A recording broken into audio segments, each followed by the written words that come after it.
Bonjour chers apprenants.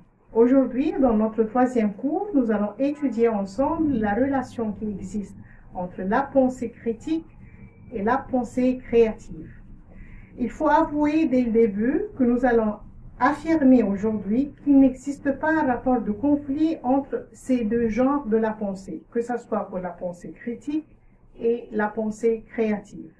Les deux genres, en fait, sont en rapport d'influence ou un rapport positif. Il faut penser d'une manière critique pour produire de nouvelles idées, surtout créatives. Ce rapport positif qui existe entre la pensée critique et la pensée créative a été étudié par plusieurs penseurs et chercheurs. Je cite par exemple l'étude faite en 1997 par Mohammad Shawkat, quand il a affirmé que la capacité de déduire, d'induire, et surtout et de la pensée critique et de la pensée créative. Le fait d'identifier les hypothèses et de la pensée critique. Le fait de mener et de produire de nouvelles idées, c'est de la pensée critique qui vont toujours de pair. Deux genres de pensée qui vont de pair. Ce rapport positif aussi a été signalé en 1972 par Abdesalem Abdelghafar quand il affirme à nouveau qu'il est indispensable de lier ou de souligner le rapport positif entre la pensée critique et celle créative et qu'il ne faut pas dissocier ces deux genres de pensée. Il y a en fait plusieurs traits communs qui existent entre la pensée créative et la pensée critique. Si nous pouvons résumer que le fait de tester chaque hypothèse, le fait de tester la validité de l'information et de la pensée critique, mais le fait de réfléchir pour reproduire de nouvelles idées, comme déjà dit, c'est de la pensée créative. Les deux genres de la pensée font appel à d'autres concepts comme la concurrence surtout, le jugement, la mesurabilité, l'imagination, l'audace et bien sûr le fait de tracer des théories pour pouvoir penser d'une manière logique, objective et bien sûr traiter d'une manière raisonnable les informations acquises. Il faut aussi souligner qu'il existe un autre rapport entre les deux genres de la pensée, un rapport que les penseurs ont appelé un rapport de co-influence. Bien sûr, que ce soit pour la pensée critique ou de la pensée créative, il y a toujours une influence de ce genre de la pensée sur l'autre genre. Les deux genres de la pensée vont de pair, vont parallèlement de pair, puisque chaque idée peut être interprétée plusieurs fois pour pouvoir mener un objectif ou tracer un chemin de réflexion bien déterminé, et à chaque fois, à chaque répétition, nous pouvons reproduire d'autres nouvelles idées pour résoudre ces problèmes ou faire face ou interpréter tout simplement l'information. Et maintenant, à vous de réfléchir, à vous de penser. Je vous lance un petit exercice et on verra de quoi il s'agit. Citez le plus grand nombre d'utilisations possibles pour un crayon, un papier A4 ou même une bouteille vide d'eau minérale. Et par la suite, vous allez tester ou évaluer les réponses obtenues.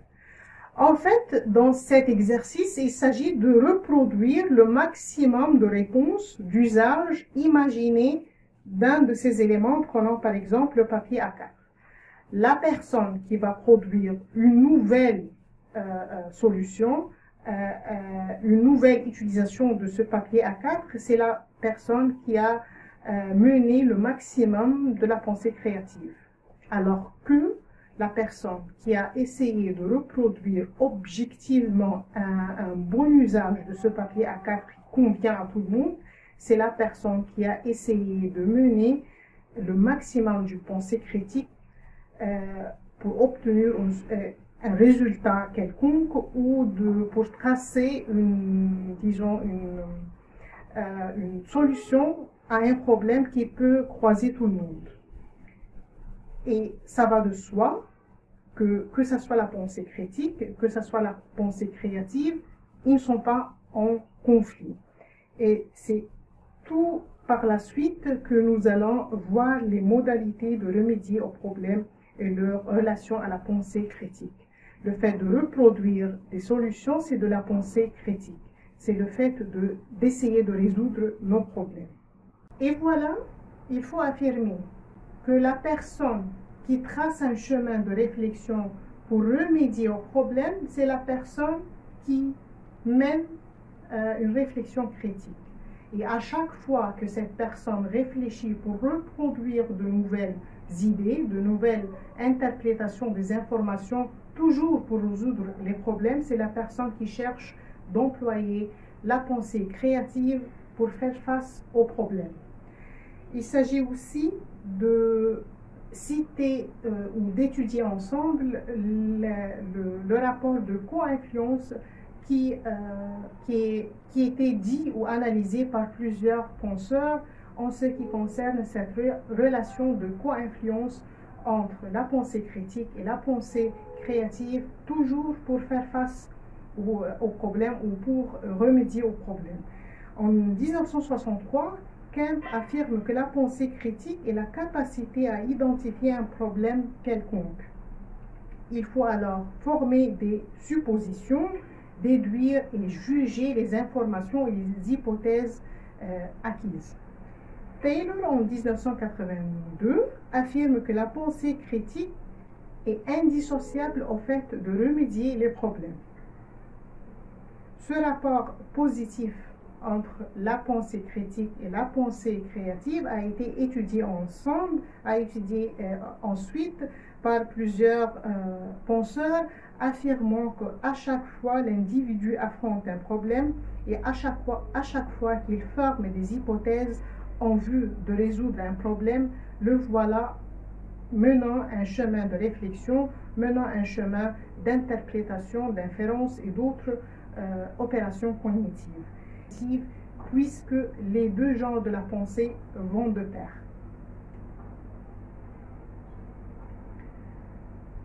Trouve les vitres de sa maison cassées.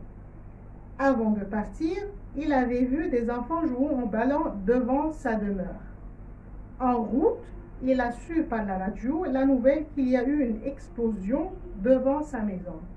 Lequel de ces hypothèses est le plus fiable, disons? Les enfants qui jouaient au ballon ont cassé les vitres de sa maison. La maison a été cambriolée ou c'est l'explosion qui a cassé les vitres de sa maison. Et en fait, pour tester chaque hypothèse sous le baromètre de la validité, il faut penser d'une manière objective. Allons voir dans la maison s'il y a un ballon. Le voilà, la première solution a été menée puisqu'il y a un ballon, le vitre a été cassé par les enfants et voilà, on a pensé pour résoudre ce problème ou pour valider l'information acquise. Si bien sûr la maison a été cambriolée, il faut vérifier est-ce qu'il y a d'autres choses qui ont été volées, d'autres choses qui ont été bouleversées, d'autres argents qui ont été disparus. Et voilà, il faut tester ce jugement ou cette hypothèse par la suite. Et à la fin, bien sûr, si tous les vitres autour de moi sont cassés, c'est à cause de l'explosion. C'est ainsi que nous terminons notre troisième cours. Je vous laisse réfléchir d'une manière critique, objective et en même créative. Et à la prochaine.